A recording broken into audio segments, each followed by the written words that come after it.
In the grand ballroom of Raven's Hollow Estate, where crystal chandeliers cast dancing shadows across marble floors, a single moment would shatter decades of carefully maintained aristocratic harmony. Lady Victoria Ashworth had just committed the unthinkable. She had publicly challenged the Duchess of Thornfield's authority over her own daughter's coming-of-age ceremony. The gasps that echoed through the room would be nothing compared to the scandal that was about to unfold, threatening to destroy not just two powerful families, but the very foundations of their ancient traditions. The morning mist clung to the sprawling grounds of Raven's Hollow Estate like a shroud, obscuring the perfectly manicured gardens that had been tended by generations of skilled groundskeepers. Inside the grand manor, Lady Victoria Ashworth stood before the towering windows of her private study, her slender fingers wrapped around a delicate porcelain teacup that trembled almost imperceptibly in her grasp. The steam rising from the Earl Grey tea seemed to mirror the storm brewing within her chest as she contemplated the decision that would change everything. At 43, Victoria had learned to navigate the treacherous waters of aristocratic society with the grace of a swan and the cunning of a fox. Her marriage to Lord Edmund Ashworth had elevated her from minor nobility to one of the most influential women in the county, but it had also placed her in direct opposition to the formidable Duchess Eleanor of Thornfield, a woman whose very presence could silence a room and whose approval could make or break a family's reputation for generation. The source of their conflict lay in a tradition as old as the estates themselves. The ceremony of ascension, elaborate coming-of-age ritual that marked a young woman's transition from childhood to adulthood in their exclusive social circle. For the past 2 centuries, the Thornfield family had held the honor of presiding over these ceremonies, their vast estate serving as the sacred ground where daughters of noble families would be formally presented to society. It was a privilege that came with immense power, for the Duchess could choose to exclude any family she deemed unworthy, effectively casting them into social exile. Victoria's daughter Isabella was approaching her 18th birthday, and by all rights should have been preparing for her own ceremony of ascension at Thornfield Manor.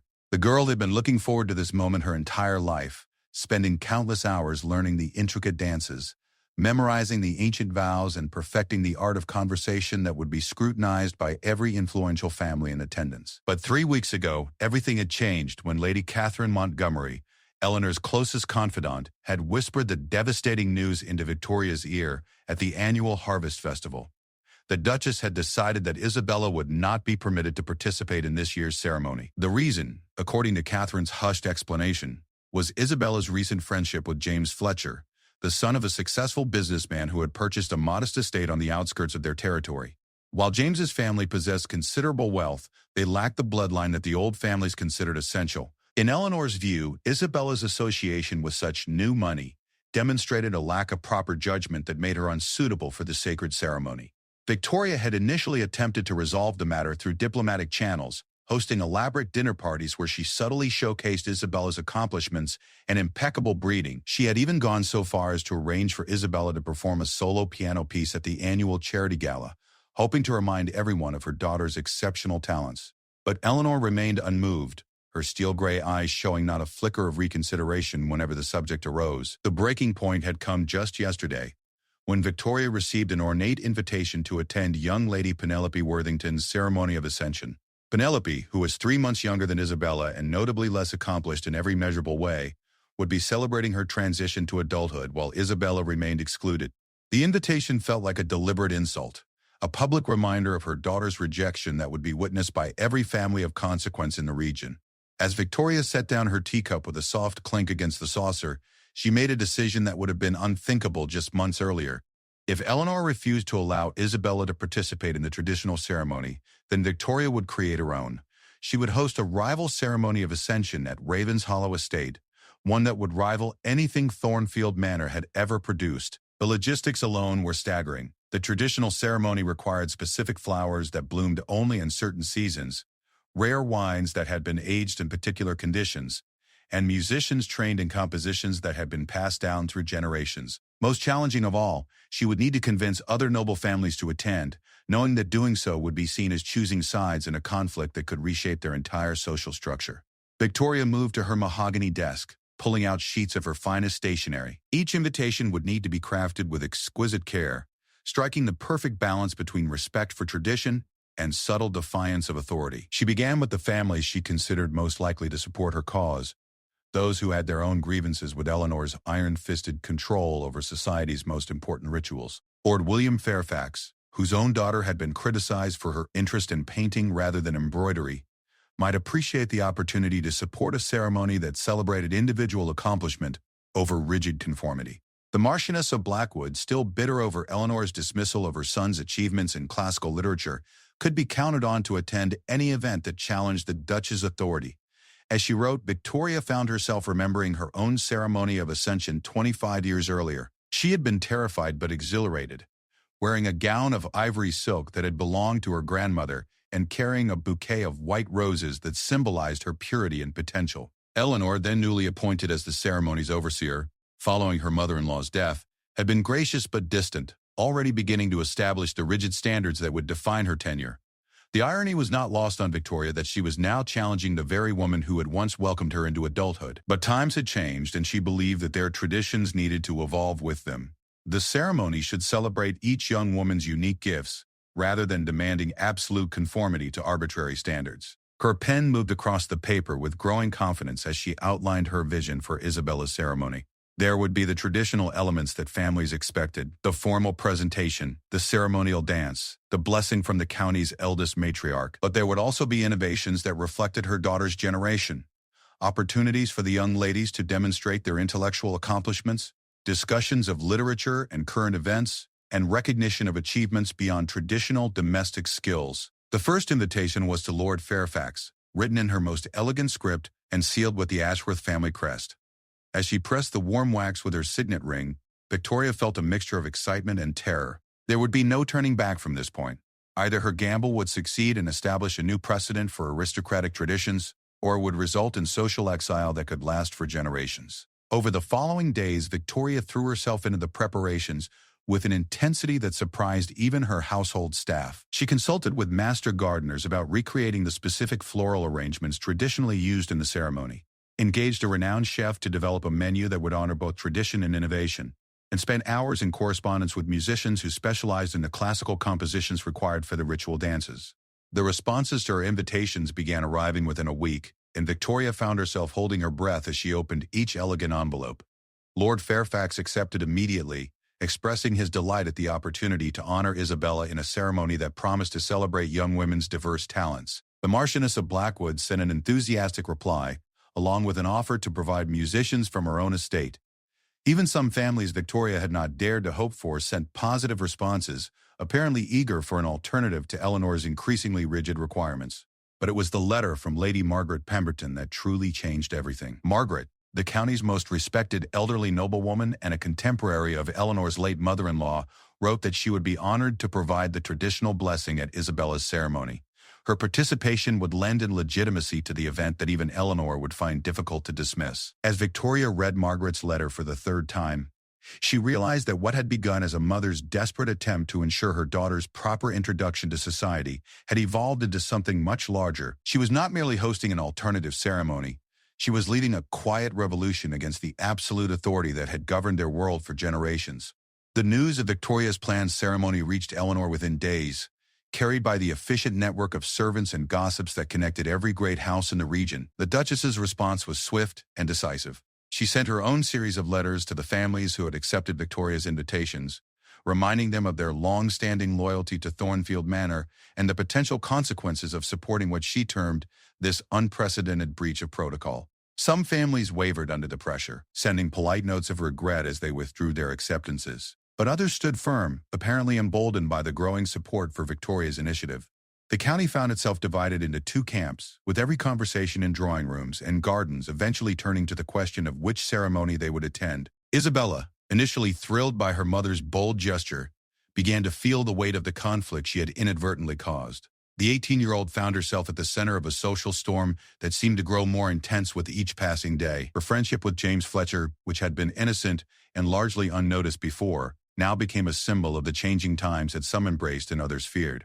During their private moments together, Victoria tried to prepare her daughter for the scrutiny and criticism that would inevitably follow their ceremony.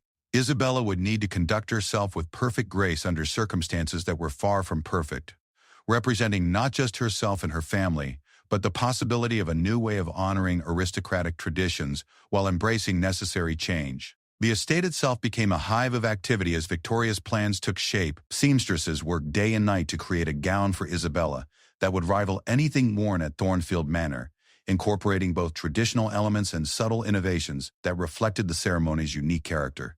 The gardens were transformed according to ancient specifications, while also showcasing new varieties of flowers that symbolized growth and adaptation. Meanwhile, Eleanor was not idle in her response to this challenge to her authority. The Duchess began planning Penelope Worthington's ceremony with unprecedented grandeur, determined to demonstrate that traditional methods remained superior to Victoria's innovations.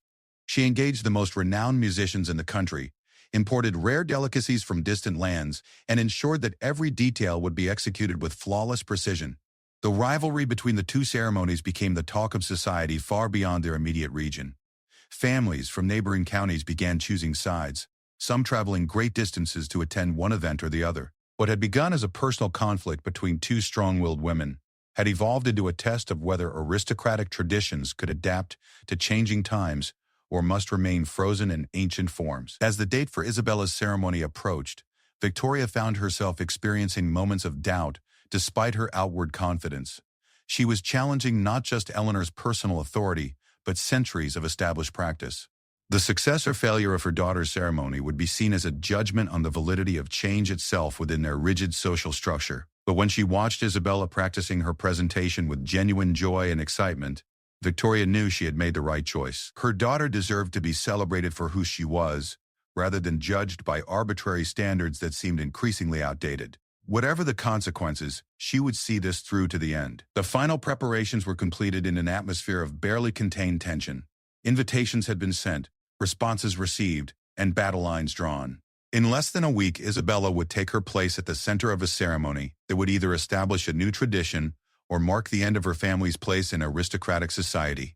Victoria had committed everything to this moment, and there would be no second chances. As she stood once again at her study window, watching the morning mist lift from the grounds that would soon host the most controversial social event in recent memory, Victoria reflected on the journey that had brought her to this point. What had begun as a mother's love for her daughter had become a test of whether their world could evolve without losing its essential character. The die had been cast, and all that remained was to see whether her gamble would succeed or destroy everything she had worked to build. In just a few days, the guests would arrive. Isabella would take her place at the center of the ceremony, and the future of their aristocratic traditions would be decided by the choices made in a single evening at Ravenshollow Estate. The morning of Isabella's ceremony dawned with an unseasonable chill that sent servants scurrying to light additional fireplaces throughout Ravenshollow Estate. Victoria awoke before dawn, her mind immediately racing through the countless details that required her attention. In just 12 hours, guests would begin arriving for an event that had consumed every moment of her thoughts for the past month.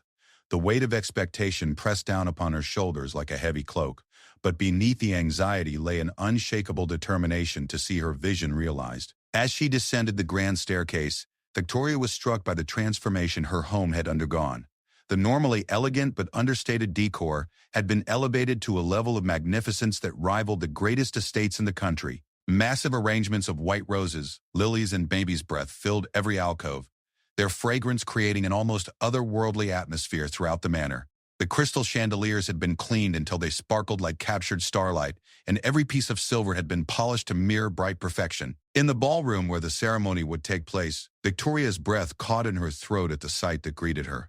The space had been transformed into something from a fairy tale, with flowing white silk draping the walls and ceiling, creating an intimate sanctuary within the grand room. A raised platform had been constructed at the far end, where Isabella would stand to receive the traditional blessing from Lady Margaret Pemberton. Chairs arranged in perfect semicircles would accommodate the 150 guests who had confirmed their attendance despite the social pressure to boycott the event. Isabella appeared at the top of the stairs as Victoria completed her inspection, and mother and daughter shared a moment of silent understanding. The 18-year-old looked remarkably composed for someone who had become the unwitting center of the most significant social controversy in recent memory. Her auburn hair was already styled in an elegant chignon that would accommodate the ceremonial tiara, and her green eyes sparkled with a mixture of excitement and determination that reminded Victoria of her own younger self. The florists arrived an hour ago to make the final adjustments to the arrangements, Isabella reported, her voice steady despite the magnitude of the day ahead. Cook says the kitchen staff has everything well in hand, and the musicians have already begun setting up in the music room for the pre-ceremony reception. Victoria nodded approvingly, marveling at her daughter's ability to maintain such poise under extraordinary circumstances. Over the past weeks, Isabella had proven herself capable of handling pressures that would have overwhelmed many women twice her age. She had gracefully deflected countless questions from curious acquaintances, maintained her dignity in the face of subtle social snubs, and never once expressed regret about the path they had chosen. Lady Margaret's carriage was spotted approaching the village an hour ago, Victoria continued, consulting the delicate gold watch pinned to her morning dress. She should arrive within the next 2 hours, which will give us time to review the ceremony proceedings one final time before the other guests begin arriving. The importance of Lady Margaret's presence could not be overstated. At 78 years old, she was the acknowledged authority on aristocratic protocol and tradition. Her late husband had been a close friend of the royal family, and her own ceremonies for her daughters 30 years earlier were still spoken of as the gold standard for such events. When she had agreed to provide the traditional blessing for Isabella's ceremony, she had essentially given her seal of approval to Victoria's entire endeavor. As the morning progressed, the estate hummed with carefully orchestrated activity. Footmen in pristine livery positioned themselves at strategic locations throughout the house and grounds, ready to assist guests with their carriages and belongings. The household's most experienced ladies' maids had been assigned to help visiting ladies with any adjustments their elaborate gowns might require after their journeys. Every detail had been planned with military precision, leaving nothing to chance. In the kitchen, the renowned chef Victoria had engaged for the occasion supervised the preparation of a feast that would honor both traditional expectations and contemporary tastes. The menu had been carefully researched to include dishes that would have been served at ceremonies 50 years earlier, along with subtle innovations that reflected the evening's theme of respectful evolution. Crystal glasses were filled with champagne that had been aging in the estate's cellars for over a decade, waiting for an occasion worthy of its quality. Victoria retreated to her private chambers to begin her own preparations, assisted by her personal maid who had served the family for over 20 years. The gown she had chosen was a masterpiece of subtle elegance. Midnight blue silk that complemented her fair complexion, with intricate beadwork that caught the light without appearing ostentatious. Her jewelry consisted of pieces that had been in the Ashworth family for generations, lending an air of established legitimacy to the proceedings. As she studied her reflection in the full-length mirror, Victoria was struck by how much she resembled her own mother at the same age. Margaret Worthington had been a woman of quiet strength who had navigated the complexities of aristocratic life with grace and intelligence, passing those qualities on to her daughter. Victoria found herself wondering what her mother would have thought of the bold steps she was taking, challenging established authority in pursuit of what she believed was right. The first carriages began arriving at precisely 3 o'clock, their occupants emerging in a rustle of silk and satin that spoke of careful preparation and considerable expense. Lord Fairfax arrived with his entire family, including his daughter Caroline, whose artistic talents had been dismissed by more traditional members of their social circle. The Marchioness of Blackwood made a particularly grand entrance, her elaborate burgundy gown and impressive collection of emeralds serving as a statement of support for Victoria's cause. Each arrival was carefully orchestrated, with guests being received in the formal drawing room before being escorted to the ballroom for the pre-ceremony reception. Conversation flowed easily despite the underlying tension that everyone present could feel. These were people who had been trained from birth to maintain perfect composure regardless of circumstances, and they demonstrated that skill admirably as they navigated discussions that skirted carefully around the obvious controversy. Victoria moved through the crowd with practiced ease. She was particularly attentive to those families who had risked social censure by attending, understanding that their presence represented a significant act of faith in her vision. The conversations were carefully polite, but she could sense the genuine excitement beneath the formal exterior, as people began to realize they were witnessing something truly unprecedented. Lady Margaret's arrival created a subtle but unmistakable shift in the atmosphere. The elderly woman's presence lent an air of legitimacy to the proceedings that even the most skeptical guests could not ignore. Dressed in an elegant gown of pewter gray silk that perfectly complemented her silver hair, she moved through the reception with the regal bearing that had made her one of society's most respected figures. Her conversations with other guests served to reinforce the appropriateness of their attendance, gradually easing the tension that had been building throughout the afternoon. Isabella made her first appearance at the reception wearing a simple but exquisite gown of pale gold silk that would serve as a prelude to the elaborate white ceremonial dress she would don for the main event. She moved through the crowd with remarkable poise, engaging in conversations that demonstrated both her intelligence and her proper upbringing. Victoria watched with pride as her daughter effortlessly charmed even those guests who had harbored reservations about attending the ceremony. The young man at the center of the original controversy, James Fletcher had been carefully excluded from the guest list despite Isabella's private protests. Victoria understood that his presence would have provided ammunition for those who opposed her ceremony, potentially overshadowing the evening's true purpose. Isabella had accepted this decision with mature understanding, recognizing that sometimes personal desires must be sacrificed for larger goals. As the afternoon progressed, reports began filtering in from servants about activity at Thornfield Manor. The Duchess Eleanor was apparently sparing no expense for Penelope Worthington's ceremony, which was scheduled to take place exactly 1 week after Isabella's event. Carriages had been arriving at the rival estate throughout the day, carrying guests who had chosen to demonstrate their loyalty to traditional authority. The two ceremonies had become symbols of a larger conflict about the future direction of their aristocratic society. Victoria tried to put such concerns out of her mind as she focused on ensuring the success of her own event.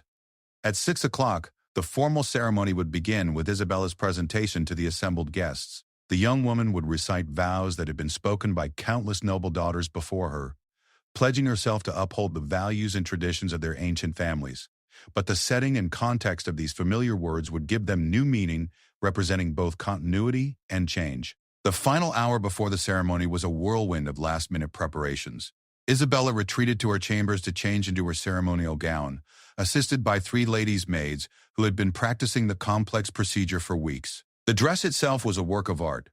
Layers of ivory silk and French lace that had required months to create, incorporating design elements that honored tradition while reflecting contemporary elegance. The ceremonial tiara, borrowed from Lady Margaret's own collection, would complete the ensemble with a piece that had graced similar ceremonies for over a century. Downstairs, the ballroom was prepared for its transformation from reception venue to ceremonial space. The furniture was repositioned according to ancient protocols, with specific places designated for family members, honored guests, and the various participants in the formal proceedings.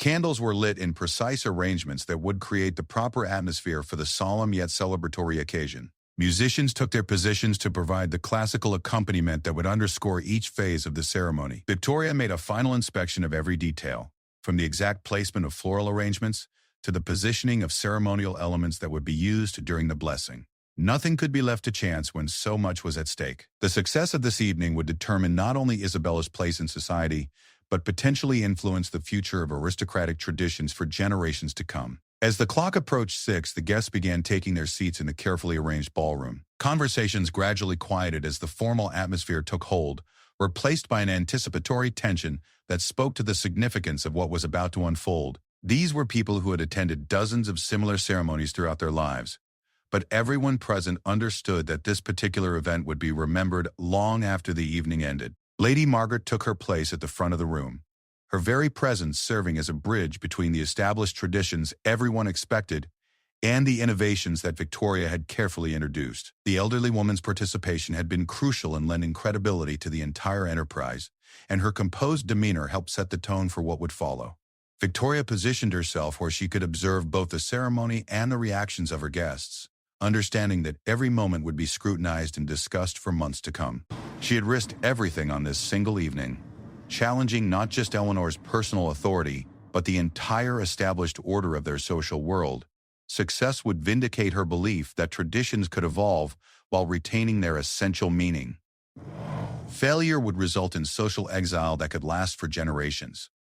As the clock struck 6, the ceremony began with the traditional musical prelude that had opened such events for centuries. The familiar melodies filled the ballroom, connecting this moment to countless similar occasions, while also marking it as something entirely new. Victoria felt her heart racing as she realized there would be no turning back from this point. Whatever happened next would reshape not only her family's future, but potentially influence the direction of aristocratic society itself. The formal procession that would bring Isabella into the ballroom was about to begin, and with it the most important test of Victoria's vision for honoring the past while embracing the future. Every guest, every detail, every word spoken during the next 2 hours would contribute to a verdict on whether change and tradition could coexist in their rigid but evolving social world.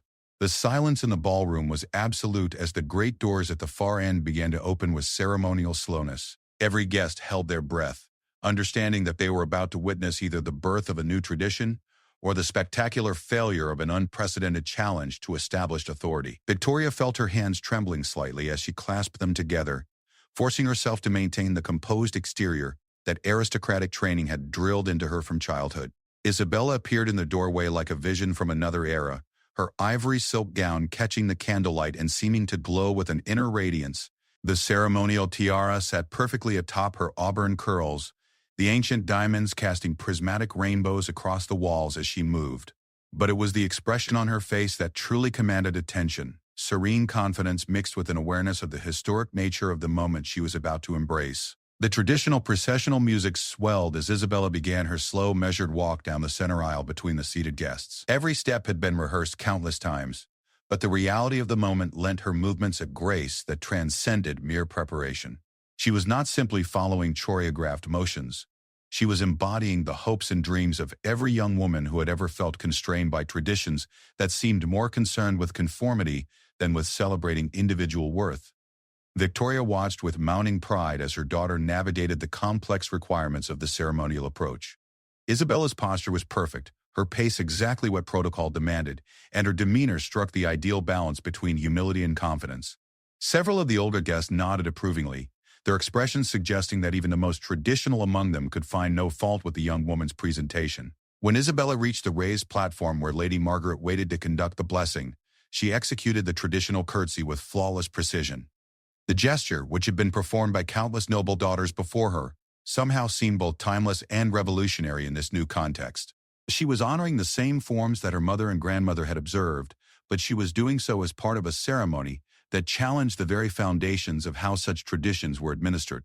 Lady Margaret stepped forward with the dignity befitting her role as the county's most respected matriarch. Her voice, though aged, carried clearly throughout the ballroom as she began the ancient blessing that would formally recognize Isabella's transition from childhood to adulthood within their aristocratic society. The words had been spoken at similar ceremonies for centuries, but tonight they seemed to carry additional weight as symbols of continuity in the midst of change. We gathered tonight to witness the flowering of youth into womanhood, to celebrate the gifts that have been nurtured through careful upbringing, and to welcome a new voice into the chorus of noble ladies who have shaped our society through generations of wisdom and grace, Lady Margaret intoned, her careful pronunciation lending each syllable the gravity it deserved. Isabella responded with the traditional vows that every aristocratic daughter had spoken for generations, pledging herself to uphold the values of honor, integrity, and service that define their social order. But as Victoria listened to the familiar words, she realized that they were taking on new meaning in this context. Her daughter was not simply promising to conform to established expectations, she was committing herself to carrying forward the best elements of their traditions while remaining open to growth and adaptation.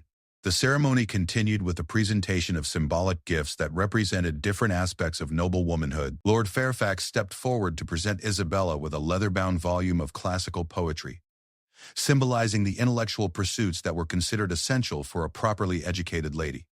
The Marchioness of Blackwood offered an elaborate piece of embroidery that she had created herself, representing the domestic arts that remained important even as women's roles expanded beyond traditional boundaries. Each gift was accompanied by words of wisdom from the presenter, creating a tapestry of advice and encouragement that reflected both time-honored values and contemporary perspectives. Victoria had carefully selected these participants to represent different aspects of the life Isabella was entering, ensuring that the ceremony would celebrate not just tradition, but also the possibilities that lay ahead for young women of their generation. The musical interludes between each presentation were performed by a string quartet that Lady Margaret had recommended, their repertoire consisting of pieces that had been composed specifically for such ceremonies over the past 2 centuries. The familiar melodies created an emotional continuity with countless similar events, while the perfection of the performance demonstrated the high standards that continued to define aristocratic celebrations. As the ceremony progressed, Victoria became increasingly aware of the subtle but unmistakable signs of approval from her guests. Conversations during the brief intermissions were animated and positive,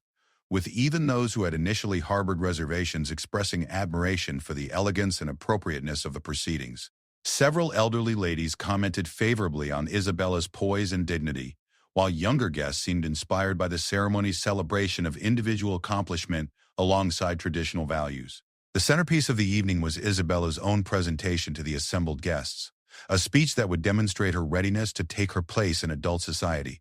Victoria had worked with her daughter for weeks to craft remarks that would honor the expectations of their audience, while also expressing Isabella's own voice and vision. The young woman took her place at the front of the platform with visible confidence, her presence commanding the attention of everyone in the room. Honored guests, family, and friends, Isabella began, her clear voice carrying easily throughout the ballroom. I stand before you tonight humbled by your presence and grateful for the wisdom you represent. The traditions that have brought us together this evening connect me not only to my own family's history, but to the larger story of noble families who have contributed to our society's strength and character for countless generations. She continued with words that had been carefully chosen to acknowledge the controversy surrounding her ceremony, while rising above it to focus on larger themes of growth and responsibility. Isabella spoke eloquently about her commitment to honoring the past while remaining open to the possibilities of the future, expressing gratitude for the education and opportunities she had received while acknowledging the responsibilities that came with privilege. The gown I wear tonight belonged to my great-grandmother, connecting me to family traditions that stretch back through generations of strong women who faced their own challenges with courage and grace, Isabella observed, her hand briefly touching the antique lace at her throat. But the thoughts I share with you are my own, shaped by the wisdom of those who have guided me, but ultimately reflecting my individual understanding of what it means to carry forward our family's legacy. The young woman's remarks struck exactly the right tone, demonstrating both proper respect for established traditions and the thoughtful independence that would serve her well in the complex social world she was entering. Victoria felt tears prick her eyes as she watched her daughter handle this crucial moment with such maturity and grace. The months of preparation and the risks they had taken were being vindicated by Isabella's obvious readiness for the responsibilities of adult life. The formal dancing that followed Isabella's presentation provided an opportunity for guests to interact more freely while maintaining the ceremonial atmosphere that defined the evening. The young woman led the traditional opening dance with Lord Fairfax, chosen for his role as one of the ceremony's most prominent supporters and his reputation as an accomplished dancer. Their graceful movements around the ballroom floor created a visual representation of the harmony between tradition and innovation that the entire evening had sought to achieve. Subsequent dances followed patterns that had been established for generations, with careful attention to precedence and propriety that satisfied even the most traditional guests. Isabella moved from partner to partner with practiced ease, engaging in the subtle conversations that allowed aristocratic society to conduct its social business under the guise of polite entertainment. Victoria observed with satisfaction that her daughter was handling these interactions with exactly the right combination of warmth and reserve. During a brief intermission in the dancing, Lady Margaret approached Victoria with an expression of unmistakable approval. The elderly woman's endorsement of the evening's proceedings carried immense weight, potentially influencing how the broader aristocratic community would ultimately judge the success or failure of the experimental ceremony. "My dear Victoria," Lady Margaret said quietly, her voice carrying the authority of decades of social leadership, "you have created something truly remarkable this evening. I have attended countless such ceremonies over the years, and I can say with complete confidence that few have achieved such a perfect balance between honoring our cherished traditions and acknowledging the realities of our changing world." The praise from such an unimpeachable source filled Victoria with relief and vindication. If Lady Margaret approved of what they had accomplished, then other influential figures in their social world would find it difficult to criticize the ceremony or exclude Isabella from future society events. The gamble that had consumed Victoria's thoughts and energy for months was beginning to pay dividends that extended far beyond the success of a single evening. As the formal portions of the ceremony drew to a close, guests began to relax into the more social aspects of the celebration. The dining room had been prepared with an elaborate buffet that showcased both traditional dishes and contemporary innovations, providing opportunities for continued conversation and relationship building that would extend the evening's impact far beyond the immediate participants. Victoria moved through the crowd, accepting congratulations and observing the animated discussions that her ceremony had inspired. Several mothers of younger daughters approached her privately to express interest in similar ceremonies for their own families, suggesting that Isabella's celebration might indeed establish a new precedent rather than remaining an isolated experiment. The possibility that they had initiated a lasting change in aristocratic traditions was both thrilling and sobering. Isabella herself seemed to glow with satisfaction as she received compliments from guests who had initially been skeptical about attending. Her confidence had grown throughout the evening, and she was now engaging in conversations with the assurance of someone who had successfully proven herself worthy of adult responsibilities. The transformation from uncertain teenager to composed young lady had been completed in the course of a single ceremony. As the evening progressed toward its conclusion, Victoria reflected on the journey that had brought them to this moment of triumph. What had begun as a mother's desperate attempt to ensure her daughter received proper recognition had evolved into a successful challenge to entrenched authority and a demonstration that tradition and progress could coexist. The risks had been enormous, but the rewards were proving to be even greater than she had dared to hope. The final element of the ceremony was the presentation of Isabella's official certificate of adulthood, signed by Lady Margaret and witnessed by the assembled guests. This document would serve as proof of her proper introduction to society, carrying the same weight as certificates issued at Thornfield Manor despite being created under entirely different auspices. It represented the formal conclusion of her childhood and the official beginning of her adult life within aristocratic society. As the clock approached midnight and guests began to take their leave, Victoria felt a profound sense of accomplishment, mixed with anticipation for what would follow. The immediate success of Isabella's ceremony was undeniable, but the true test would come in the weeks and months ahead, as the broader aristocratic community rendered its verdict on what they had accomplished. The battle with Eleanor was far from over, and the consequences of this evening's triumph would continue to unfold for years to come. The morning after Isabella's ceremony dawned gray and drizzly, as if the weather itself reflected the tension that hung over the countryside like a heavy blanket. Victoria woke to find her home eerily quiet after the previous evening's celebration, but she knew that the silence was deceptive. Across the region, conversations were already taking place in drawing rooms and morning rooms that would determine how society would ultimately judge what she had accomplished. In her private study, Victoria sorted through the messages that had arrived with the Morning Post. Most were gracious notes of congratulation from guests who had attended the ceremony, expressing their admiration for the evening's elegance and their pleasure at witnessing Isabella's successful presentation. But interspersed among these positive responses were more ominous communications that hinted at the storm that was gathering on the horizon. Lady Catherine Montgomery, Eleanor's closest confidant and most reliable messenger, had sent a brief but pointed note requesting a private meeting to discuss matters of mutual concern. The formal language could not disguise the underlying threat, and Victoria understood that she was being summoned to account for her actions before the established hierarchy. Her challenge to Eleanor's authority had not gone unnoticed, and the Duchess was preparing her response. More troubling was the report from Lord Fairfax, who had heard disturbing rumors during his journey home from the ceremony. According to his sources, Eleanor was not content to simply host a competing ceremony for Penelope Worthington. The Duchess was actively working to organize a broader campaign of social ostracism against Victoria and Isabella, using her considerable influence to pressure other families into choosing sides in what was becoming an open conflict. Isabella appeared at the study door as Victoria finished reading the most recent batch of correspondence. The young woman still glowed with the satisfaction of her successful ceremony, but Victoria could see growing awareness in her daughter's eyes as she began to understand the implications of what they had accomplished. The battle they had begun was far from over, and its outcome would determine not only their own family's future, but potentially influence the direction of aristocratic society for generations to come. Several of my friends have sent notes expressing their admiration for last evening, Isabella reported, settling into the chair across from her mother's desk. But Caroline Fairfax mentioned that her family received a rather stern message from someone at Thornfield Manor, questioning their judgment in attending our ceremony. It seems the Duchess is not content to let the matter rest. Victoria nodded grimly, recognizing that Eleanor's campaign was already beginning to take effect. The Duchess had spent decades building a network of relationships and obligations that gave her tremendous power over aristocratic society. Families who depended on her approval for their own social standing would find it difficult to resist her pressure, regardless of their personal feelings about Isabella's ceremony. The first direct challenge came within hours of their conversation. A formal messenger arrived bearing an ornate invitation to attend a gathering of concerned families at Thornfield Manor that very afternoon. The language was diplomatically phrased, but the intent was unmistakable. Victoria was being called to account for her actions before a tribunal of Eleanor's supporters. Isabella immediately volunteered to accompany her mother to the meeting, demonstrating the same courage that had carried her through the previous evening's ceremony. But Victoria gently refused, understanding that this particular confrontation required her to face Eleanor alone. The conflict had become personal between the two women, and involving Isabella would only provide ammunition for those who questioned the young woman's judgment and maturity. The journey to Thornfield Manor took Victoria through familiar countryside that seemed transformed by the circumstances.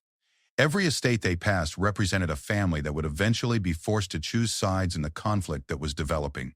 Some would remain loyal to Eleanor out of tradition and fear, while others might be emboldened by the success of Isabella's ceremony to support changes in how their society operated. Thornfield Manor itself was as imposing as ever, its massive stone facade and perfectly manicured grounds serving as symbols of the established order that Eleanor represented. Victoria had visited the estate countless times over the years, but never under circumstances that made her feel quite so much like an intruder in territory controlled by hostile forces. The very architecture seemed to frown down upon her as she approached the main entrance. Eleanor received her in the formal drawing room where so many important decisions affecting their society had been made over the decades. The Duchess was dressed in deep purple silk that emphasized her natural authority, and her steel-gray eyes showed no trace of warmth as she gestured for Victoria to take a seat across from her. Several other influential ladies were present, their faces displaying varying degrees of disapproval and concern. "Victoria," Eleanor began without preamble, her voice carrying the chill of winter frost, "I trust you understand why we felt it necessary to request this meeting. Your actions last evening have created a situation that requires immediate attention and hopefully resolution before irreparable damage is done to our cherished traditions." The Duchess continued with a detailed critique of the ceremony, focusing particularly on what she characterized as dangerous precedents that could undermine the careful social structure their families had maintained for generations. Eleanor argued that allowing individual families to establish their own ceremonies would lead to chaos and the eventual breakdown of the standards that distinguish true aristocracy from mere wealth. Victoria listened carefully to the criticism, understanding that her response would be crucial in determining how the conflict would unfold. She could choose to apologize and submit to Eleanor's authority, potentially salvaging her family's immediate social standing but abandoning the principles that had motivated her challenge. Alternatively, she could defend her actions and accept the consequences of open rebellion against established authority. "Eleanor," Victoria replied when the Duchess had finished her prepared remarks, "I respect your position and understand your concerns about maintaining our social traditions. However, I believe that traditions serve their purpose best when they evolve to meet the needs of each generation rather than remaining frozen in forms that no longer reflect contemporary realities." She continued with a passionate defense of her ceremony, emphasizing the care she had taken to honor established protocols while introducing innovations that celebrated individual accomplishment alongside traditional values. Victoria argued that excluding young women based on arbitrary judgments about their associations or interests actually weakened aristocratic society by prioritizing conformity over the diverse talents that could strengthen their community. The other ladies present listened to this exchange with fascination, recognizing that they were witnessing a fundamental challenge to the way their society had operated for generations. Some appeared sympathetic to Victoria's arguments, while others seemed shocked by her audacity in directly confronting Eleanor's authority. The tension in the room was palpable as two strong-willed women articulated competing visions for their shared future. Eleanor's response was swift and decisive. If Victoria refused to acknowledge the impropriety of her actions and commit to avoiding similar challenges in the future, then the Duchess would have no choice but to use her influence to protect aristocratic traditions from what she viewed as dangerous innovations. This would involve encouraging other families to limit their social interactions with the Ashworth family until Victoria demonstrated proper respect for established authority. The threat of social ostracism was not an empty one. Eleanor possessed sufficient influence to make life very difficult for any family that fell out of her favor. Invitations to important events would cease, business relationships might be affected, and marriage prospects for younger family members could be severely limited. Victoria understood that accepting such consequences would require enormous courage and faith in the righteousness of her cause. But as she looked around the room at the other ladies present, Victoria realized that Eleanor's support was not as unanimous as it might have appeared. Several women showed signs of unease with the Duchess's harsh response, and a few seemed genuinely interested in the alternative approach that Isabella's ceremony had demonstrated. The old order was not as secure as its defenders believed, and change might be more welcome than Eleanor was willing to acknowledge. Victoria's final response surprised even herself with its calm confidence. She thanked Eleanor for her time and consideration, expressed regret that they could not reach agreement on such an important matter, and politely declined to apologize for actions she believed had been both appropriate and necessary. She would accept whatever consequences Eleanor chose to impose, confident that history would vindicate her decision to challenge traditions that had become obstacles to progress rather than foundations for strength. The meeting concluded with icy politeness that fooled no one about the fundamental break that had occurred. Victoria left Thornfield Manor knowing that she had crossed a line from which there could be no retreat. Her family would face whatever challenges Eleanor chose to impose, but they would do so with dignity and confidence in the principles that had motivated their rebellion against arbitrary authority. During the journey home, Victoria reflected on the implications of what had just occurred. The conflict was no longer a private dispute between two families, but had become a public test of whether aristocratic society could adapt to changing times or would splinter under the pressure of competing visions. Other families would be forced to choose sides, and the outcome would reshape their social world in ways that none of them could fully predict. Isabella was waiting anxiously when Victoria returned to Ravenshollow Estate, and mother and daughter spent the evening discussing the challenges that lay ahead. They would need to prepare for a period of social isolation while working to build support for their alternative approach to aristocratic traditions. The success of Isabella's ceremony had proven that change was possible, but sustaining that change would require even greater courage and determination. Over the following days, the effects of Eleanor's campaign became increasingly apparent. Several families who had attended Isabella's ceremony sent polite but firm messages, withdrawing previous invitations and expressing regret that circumstances prevented continued social interaction. Business associates of Lord Edmund began reporting subtle but unmistakable pressure to limit their dealings with the Ashworth family. The social ostracism that Eleanor had threatened was becoming a reality. But Victoria also began to receive encouraging messages from unexpected sources. Lady Margaret sent a warm note expressing her continued support and inviting Isabella to visit her estate whenever she chose. The Marchioness of Blackwood organized a small gathering of families who shared Victoria's views about the need for change, creating an alternative social network that could provide support during the difficult period ahead. Even some families who had not attended the ceremony sent private messages expressing admiration for Victoria's courage and interest in learning more about her approach. As the week progressed toward Penelope Worthington's ceremony at Thornfield Manor, the countryside seemed divided into two camps. Eleanor was sparing no expense to demonstrate the superiority of traditional methods, reportedly engaging the most renowned musicians and chefs in the country for an event that would dwarf anything attempted in recent memory. The ceremony would serve as both a celebration of one young woman's coming of age and a statement about the enduring power of established authority. Victoria and Isabella were pointedly excluded from the guest list, but they received detailed reports from sympathetic sources about the preparations underway at Thornfield Manor. Eleanor was apparently determined to prove that traditional methods remained superior to the innovations that had characterized Isabella's ceremony. The competition between the two approaches would be judged by aristocratic society as a whole, with implications that extended far beyond the immediate participants. On the evening before Penelope's ceremony, Victoria stood once again at her study window, watching the sunset paint the sky in shades of gold and crimson. The peaceful beauty of the scene contrasted sharply with the turmoil that had engulfed their social world, but it also reminded her of the timeless values that truly mattered. Regardless of how society ultimately judged their actions, she had given Isabella a ceremony that celebrated her unique gifts while honoring family traditions. That achievement could never be taken away, no matter what Eleanor chose to do in response. The final test of their rebellion was about to begin, and Victoria was ready to face whatever challenges lay ahead.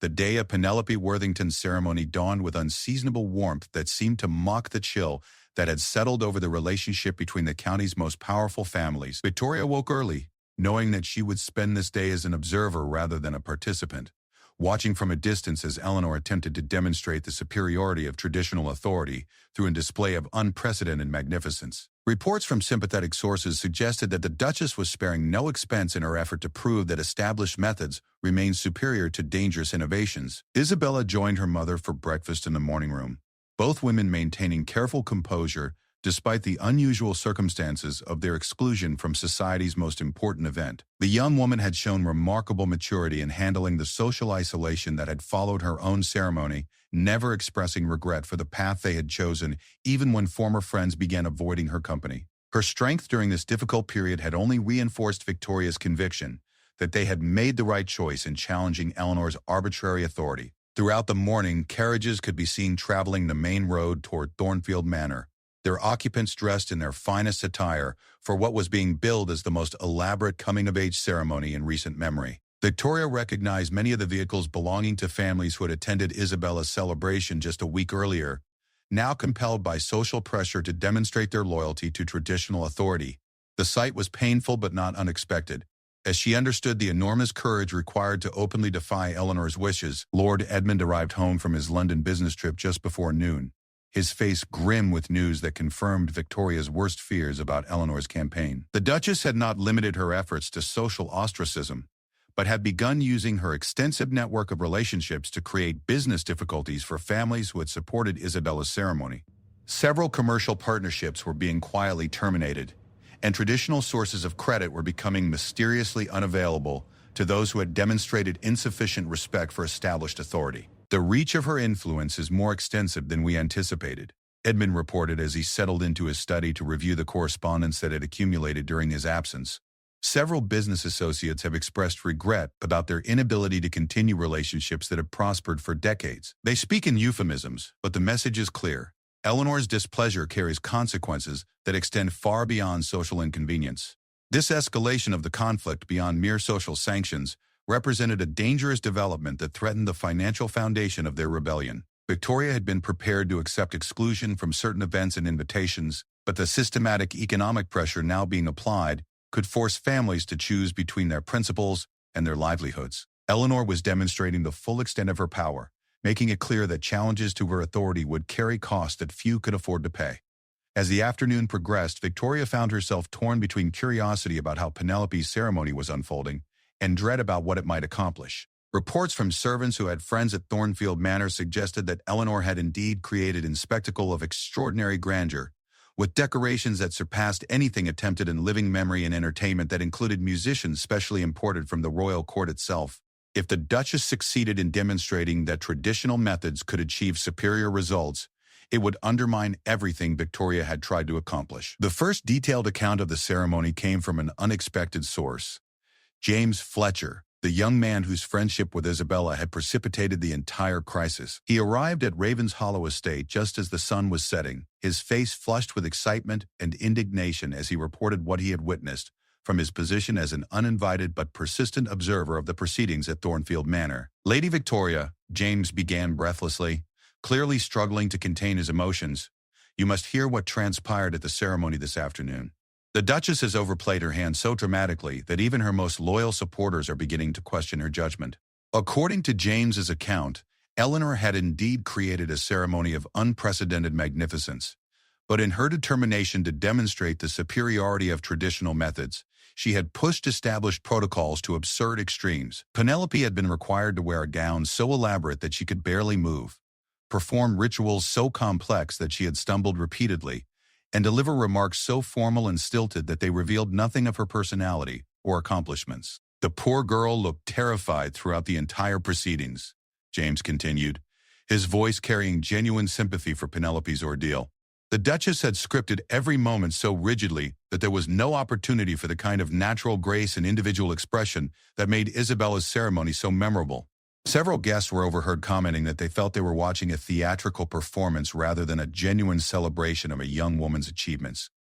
More significantly, Eleanor's heavy-handed management of the ceremony had created an atmosphere of tension and artificiality that many guests found deeply uncomfortable. The Duchess had positioned herself at the center of the proceedings rather than allowing Penelope to occupy that role, making it clear that the event was designed more to demonstrate Eleanor's authority than to honor the young woman supposedly being celebrated. This egotistical display had alienated even some of her traditional supporters, who began to see Eleanor's approach as a betrayal of the very principles she claimed to represent. The ultimate irony was that in her determination to prove the superiority of established methods, her innovations were arbitrary and self-serving rather than thoughtful adaptations designed to enhance the ceremony's meaning. By contrast, Isabella's celebration had maintained the essential spirit of aristocratic traditions while introducing changes that actually strengthened their significance for contemporary participants. James's report was confirmed by other accounts that reached Ravenshollow Estate throughout the evening. Several families who had attended both ceremonies sent discreet messages expressing their conclusion that Victoria's approach had been far superior to Eleanor's theatrical extravaganza. The Marchioness of Blackwood was particularly direct in her assessment, writing that she had been embarrassed by the ostentatious display at Thornfield Manor and looked forward to supporting more ceremonies conducted according to Isabella's example. This unexpected vindication of their approach filled Victoria with hope that their struggle might ultimately succeed despite the immediate costs they were being forced to pay. If Eleanor's own ceremony had demonstrated the weakness of her position, then other families might find the courage to resist her campaign of intimidation and support the alternative vision that Isabella's celebration had represented. Over the following days, the reverberations from both ceremonies continued to reshape the social and political landscape of aristocratic society. Several younger families who had initially supported Eleanor out of fear rather than conviction began quietly distancing themselves from her extreme position. The Duchess found herself increasingly isolated as her heavy-handed tactics alienated potential allies and created sympathy for the families she was attempting to punish. Lady Margaret emerged as a crucial voice in this evolving situation, using her unassailable position as the county's most respected elder to mediate between the competing factions. She hosted a series of private gatherings designed to find common ground between Eleanor's desire to preserve important traditions and Victoria's conviction that adaptation was necessary for those traditions to remain relevant. These discussions gradually revealed that most families actually supported some form of evolution in ceremonial practices, provided it was conducted with appropriate respect for historical precedent. The breakthrough came when Lady Margaret proposed the creation of a council of senior ladies who would collectively oversee future coming-of-age ceremonies, reducing any individual's power to impose arbitrary restrictions while ensuring that important traditions were maintained. This compromise offered Eleanor a way to preserve her influence, while accepting the principle that individual families should have input into how their daughters were celebrated. For Victoria, it represented validation of her belief that traditional authority needed to be tempered by contemporary perspectives. The negotiations that followed were complex and sometimes heated, but Lady Margaret's skill as a mediator gradually brought the opposing sides toward agreement. Eleanor was forced to acknowledge that her absolute control over ceremonial practices had become problematic, while Victoria had to accept certain limitations on the innovations she could introduce. The final agreement established protocols that honored established traditions while allowing for individual adaptations that reflected each family's values and circumstances. Isabella played a crucial role in these discussions, demonstrating through her continued poise and dignity that young women could be trusted with greater input into their own ceremonial celebrations. Her thoughtful contributions to the planning conversations convinced even skeptical observers that the next generation was ready for expanded responsibilities in shaping aristocratic traditions. The success of her own ceremony served as proof that innovation and tradition could coexist when guided by appropriate principles. The formal announcement of the new ceremonial protocols was made at a gathering hosted jointly by Lady Margaret and the Marchioness of Blackwood, with both Eleanor and Victoria in attendance as honored guests. The symbolic reconciliation between the two women who had represented opposing visions for aristocratic society sent a powerful message about the possibility of finding common ground despite fundamental disagreements about methods and priorities. Eleanor's gracious acceptance of the new arrangements demonstrated genuine nobility of character beneath her sometimes imperious exterior. She acknowledged that her commitment to preserving traditions had led her to resist changes that were actually beneficial, and she expressed appreciation for Victoria's courage in challenging authority when it had become counterproductive. The Duchess's willingness to admit error and accept compromise elevated her in the estimation of many who had begun to question her judgment. Victoria found herself unexpectedly emotional as she accepted Eleanor's gesture of reconciliation, recognizing the genuine strength required for someone in the Duchess's position to acknowledge the validity of opposing views. Their conflict had revealed important truths about the need for aristocratic society to evolve while maintaining its essential character, lessons that would benefit future generations of noble families. The new protocols were first implemented at a ceremony for Caroline Fairfax, whose artistic talents had initially made her a controversial candidate for traditional celebration. Under the revised guidelines, her parents were able to incorporate recognition of her painting achievements while maintaining all the essential elements that marked a proper aristocratic coming of age.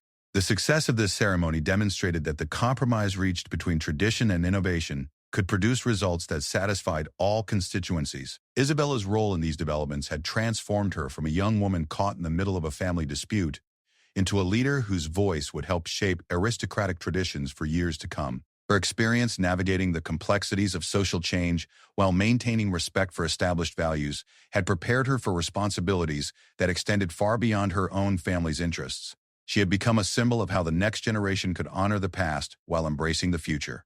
As Victoria reflected on the events that had reshaped their world over the past months, she felt profound satisfaction at what they had accomplished, despite the enormous risks they had taken. The challenge to Eleanor's authority had initially seemed like a desperate gamble, with potentially catastrophic consequences, but it had ultimately produced positive changes that would benefit countless families in years to come. Aristocratic traditions would continue to evolve, rather than remaining frozen in forms that no longer serve their intended purposes.